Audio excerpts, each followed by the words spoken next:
오늘 성경의 본문 말씀은 스가랴서, 바로 이 스가랴는 예레미야와 학개와 동시대 사람입니다.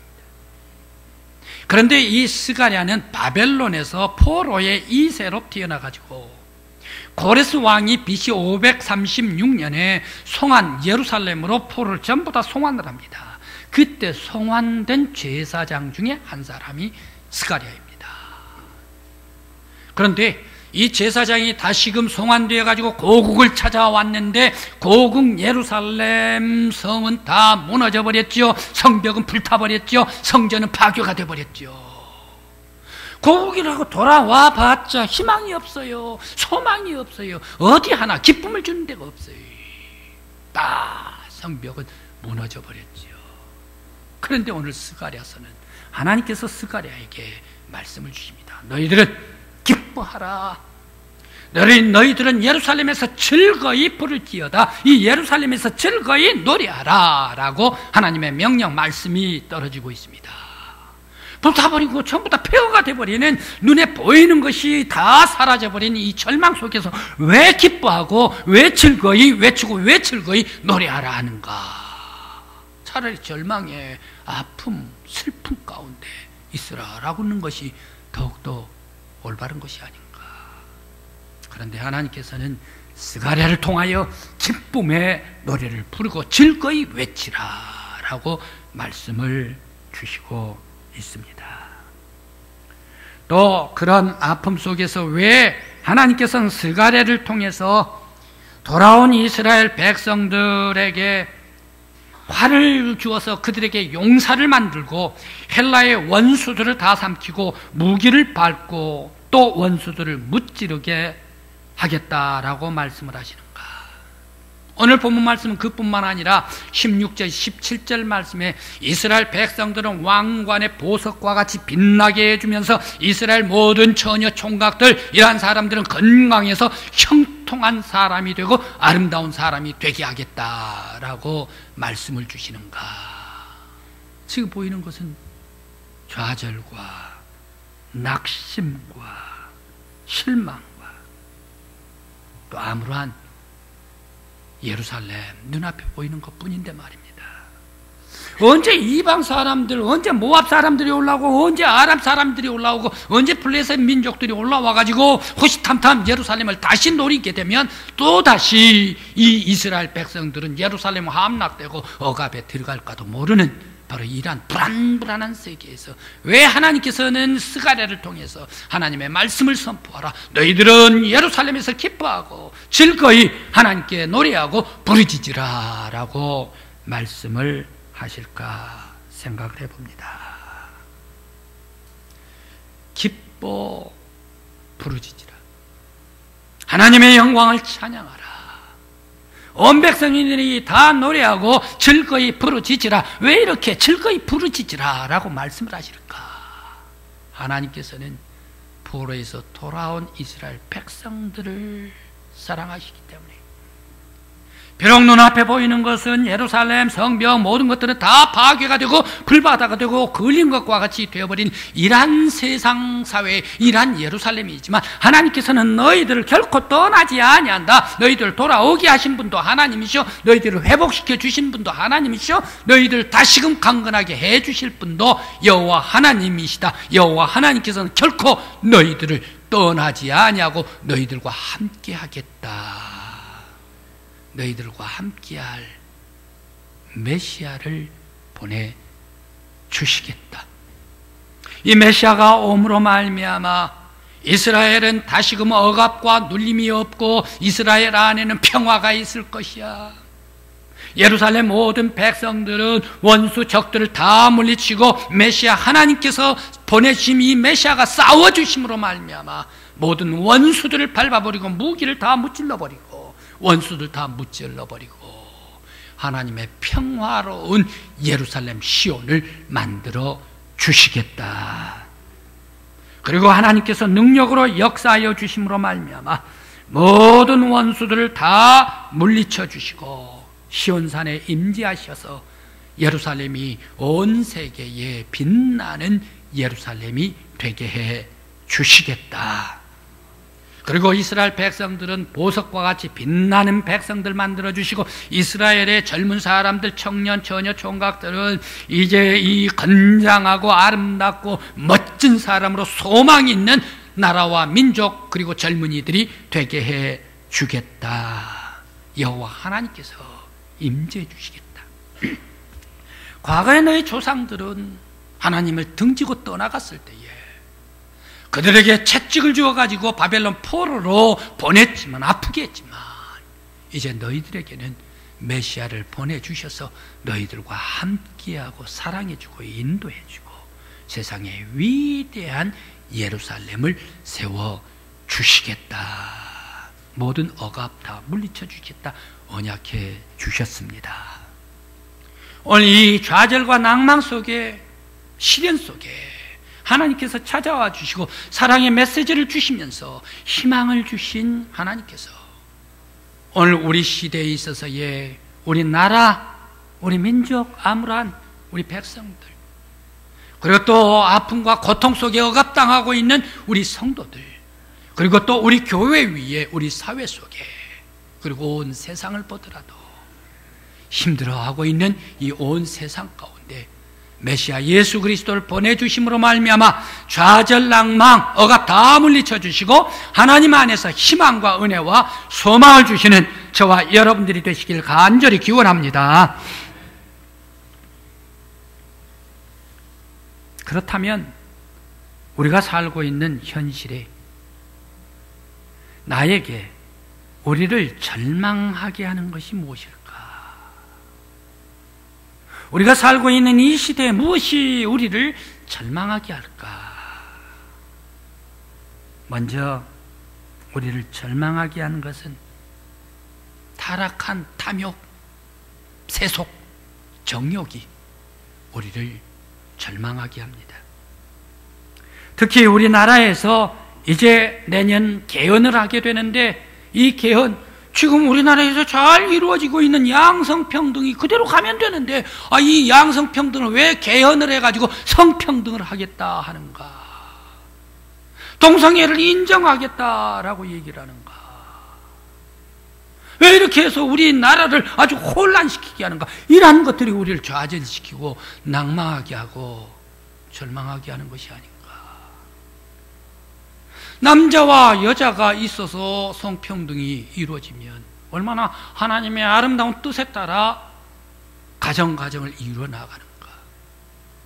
그런데 남자가 남자를 사랑하고 여자가 여자를 사랑하고, 바로 이 사람이 내 아내요 하면서 남자를 아내라고 얘기를 하고, 이 사람이 내 남편이요 하고 여자를 내 남편으로 데리고 온다. 하나님의 창조의 질서가 아니라 하나님의 창조의 질서에 영리하는, 파괴해버린 불순종한 사람들의 모습들, 바로 이것이 오늘날 우리 대한민국을 암울하게 하고 우리 대한민국의 미래를 어둡게 만들고 있지 않나. 로마서 1장의 말씀에 바울 사도가 참 탄식을 합니다. 로마 사람들 살아가고 있는 로마 도시, 화려하고 세계 제일 첫 번째 가는 도시, 이게 뭐냔 얘기. 어떻게 해서 하나님께서 질서대로 창조해 준 질서의 순리대로 하지를 않고 여자가 여자를, 남자가 남자를 사랑하면서 영리로 만들어버리는가? 그래서 사람들이 썩어가는가? 육체도 썩어가고 사람들의 정신도 썩어가고 영혼도 썩어간 타락한 그러한 로마의 도시가 되어가지고 하나님의 거룩한 형상을 짐승과 같이 버러지와 같은 우상의 형상으로 만들어버리는가? 이런 쾌락과 탐욕을 즐기기 위해서 더욱더 괴략을 짜고 악의로 가고 미워하고 권모술수로 나아가는 이러한 사회, 바로 이것이 썩어가는 로마의 사회가 되어버렸지 않는가? 하나님의 거룩한 형상, 은혜, 진리, 감사, 기쁨, 소망, 구원, 생명, 은혜, 바로 이 사랑으로 가득해야 할 동네, 이 세상을 그만 미움, 싸움, 그리고 악이 계략으로 만들어버렸다. 엄청난 그러한 바울사도의 아픔의 통곡입니다. 왜 우리 사회가 이러한 탐욕적인 사회에, 다 퇴폐적인 세속적인 사회로 가야 하는가? 바로 이것이 오늘 우리 대한민국 사회를 좌절하고 낭망하게 하고 절망하게 하는 것이다. 또 우리를 절망하게 하는 것이 지구촌 온난화가 절망하게 합니다. 지난주 월요일부터 계속해서 영하 10도 이하 쪽으로 떨어지고 있습니다. 우리 부여에는 영하 10도에 딱 걸쳐 있습니다. 사만사원도 없어져 버렸어요. 계속 죽어요. 왜 이렇게 이 1월 중순 1월 20일 그때에 오는 아주 반짝 추워가지고 영하 10도가 한두 번 올까 말까 하는 그런 계절이 계속해서 12월 초에 이렇게 오고 있는가? 바로 그것은 지구촌이 온난화가 되다가 보니까 이 제트기류가 지역에서 좌전 공전하면서 거기에 한냉 기온을 잘 붙잡고 있는데 온난화가 되니까 느슨해져 버리 제트기류가. 그러니까 중위도까지 내려와 버리 한반도까지 걸치게 되어가지고 계속 우리 대한민국이 추워가고 있다. 이렇게 되면 겨울은 더 춥고 지구온난화는, 여름에는 더 덥고, 더 더우는데 나중에는 지금이야 38도 39도까지 가지요. 그런데 나중에 40도 가고 우리 대한민국이 45도까지 가고, 사막기후에서는 45도까지 간다 하더라도 참을 수가 있어요. 그늘만 들어가 버리면. 우리 대한민국은 여름에 습기가 많은데 45도 넘는다고 생각하십시다. 찜통에 목욕탕에 들어가서 1시간, 2시간, 3시간 동안 거기에 있을 수 있어요? 담궈놓고 있을 수가 있어요? 튀어나와야지. 탈출을 해야지요. 대한민국이 온난화가 되면, 대한민국뿐만 아니라 온 세계 지구촌이 온난화가 돼버린다면 어떻게 될까? 지구촌 살던 사람이 떠나가야 화성으로 떠나든지 달나라로 떠나든지 탈출을 해야 할 것 아닙니까? 바로 이러한 것들, 지구촌이 온난화되어 가고 있는 것이 우리를 좌절하게 만들고 절망하게 만든다. 또 우리를 좌절하게 만드는 것은 과학기술 발전이 우리를 절망하게 한다. 사람들은 편리를 위해서 과학을 기술을 발전시켰어요. 그런데 오히려 지금은 너무너무 과학기술이 발전돼 버리기 때문에 사람들이 해야 할 일감들을 인공지능 AI가 다 해버리고 맙니다. 사람 필요 없대요. 로봇가 다 해버리고 맙니다. 사람 필요가 없대요. 일자리를 누구와 경쟁을 합니까? 경쟁할 수가 있겠습니까? 로봇가 들어서 버리면 사람이 다 내놔야죠. AI가 다 해버리면 나중에는 자동차 운전자 없어도 가고, 기관차 역시 비행기 운전자 없어도 비행기까지 다 뜨고 내리고 안전하게 더 말입니다. 바로 이런 세상, 과학에 밀려나버리고만 과학을 발전시키다가 그만 과학에게 도태가 되고 퇴출돼 버리는 인간, 바로 이러한 것이 우리 사람들을 더욱더 좌절시키게 한다. 그래, 미래에는 온 지구촌에 얼마나 인구가 필요할까? 꼭 5만 명이면 된답니다. 5만 명이면 지구촌에 일어난 모든 일들을 다 처리해버리고 남는답니다. 왜? 인공지능 AI, 로봇가 다 대신을 해버리기 때문에 거기에 조정할 수 있는 사람, 몇몇 사람만 필요해. 그런데 이 5만 명만 필요한데 인구가 지금 70억 명인데 이 70억 명 일감도 없고 쓸데없는 사람들이 살고 있으니까 오히려 미래 가면 갈수록 인공지능 AI 이런 로봇가 더 대접을 받고 우리 사람들은 쓸모없는 쓰레기와 같은 사람들이 되어버리고 말 것 아닌가. 그러면 여기저기서 사람들을 살려가고 대량 학살하고 죽이게 될 것이 아닌가. 바로 이것이 지구촌을 우울하게 한다. 또 우리들은 직면하고 있는데 북한에 실험하고 있는 수소폭탄, ICBM, 대륙간 탄도탄 이런 것들이 북한이 무기로 가지고 우리 대한민국 사람들을 벌모로 잡아가지고 억압을 하고 있는 것, 바로 이것이 우리를 두려워하게 하고 또 우리를 억압하게 하고 낙심하게 한다.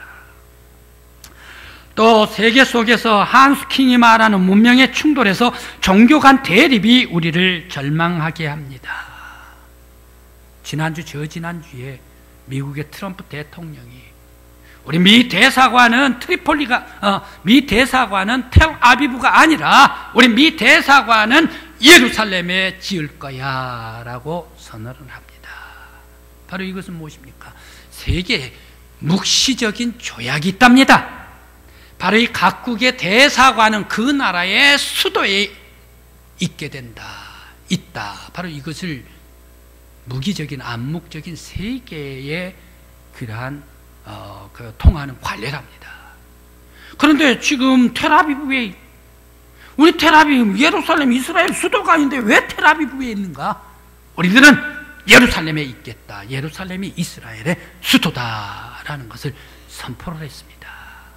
그러다가 보니까 이 팔레스타인 사람들, 그리고 그 무장하는 그러한 아주 극단주의자들, 하마스, 그러면서 그 주변에 있는 그러한 이란, 그리고 아랍, 이란 사람들이 들고 일어나서 제3의 인티파터 하면서 아주 저항을 하는 것이 지금 이곳저곳에서 나타나고 있습니다.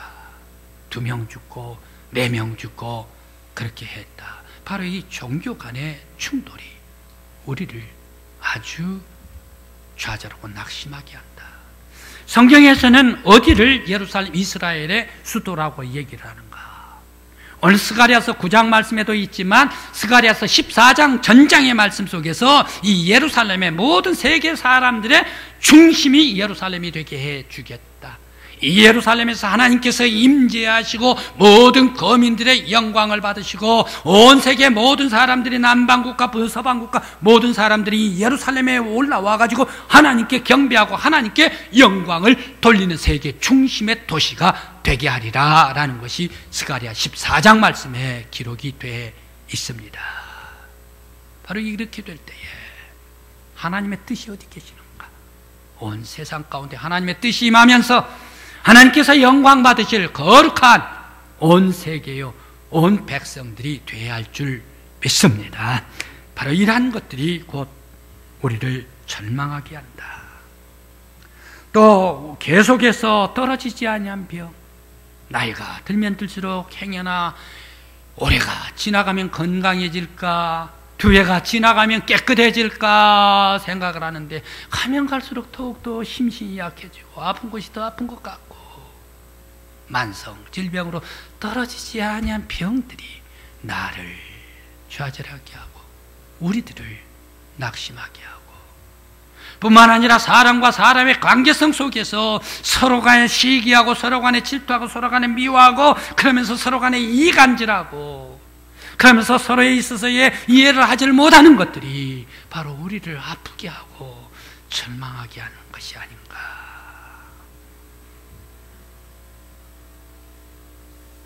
하나님께서 돌아온 바벨론 포로 이스라엘 백성들에게 좌절과 낙심 속에 있을 때 메시아를 보내주셔서 너희들에게 모든 억압 다 풀어주고 억압 그리고 또 마귀 원수 다 물리쳐주시고 하나님의 거룩한 은혜와 영광으로 빛나는 보석과 같은 백성이 되게 해 주시겠다 선언해 주신 우리 하나님께서 오늘 우리 대한민국 위에, 오늘 우리 교회 위에, 우리 사회 위에, 저와 여러분들 위에 찾아와 주시길 간절히 기원합니다.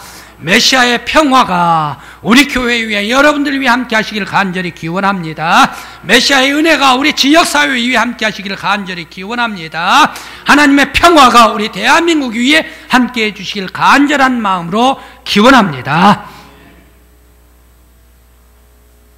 다윗 임금, 보잘것없는 사람, 이세의 8번째 막내 아들, 어린아이, 목동.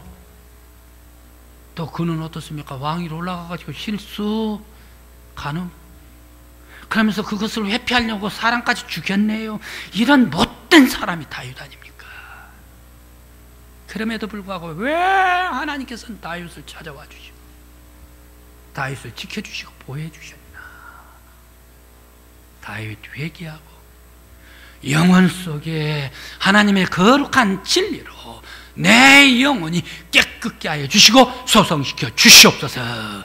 회개하고 하나님께 맡길 때 하나님께서 찾아와 다윗의 힘이 되어 주시고 요새가 되어 주시고 능력이 되어 주시고 산성이 되어 주시고 피난처가 되어 주셨더라. 성도 여러분, 이스라엘 포로로 벼 속에 있는 백성들에게 하나님께서 찾아와 주심으로 말미암아 함께해 주셨던 하나님께서 오늘 여러분들 위해 함께 해주시길 간절히 기원합니다.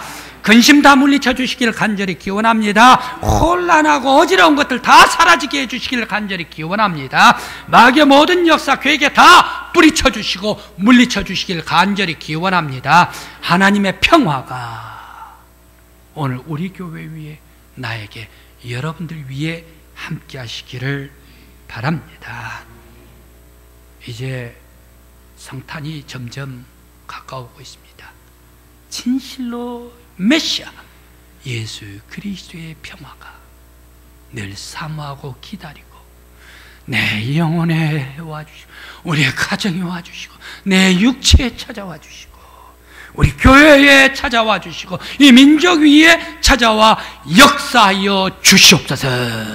갈망할 때에 오늘 우리에게 능력으로 찾아와 주셔서 하늘의 평화가 임하시기를 간절히 기원합니다. 기도드리시겠습니다.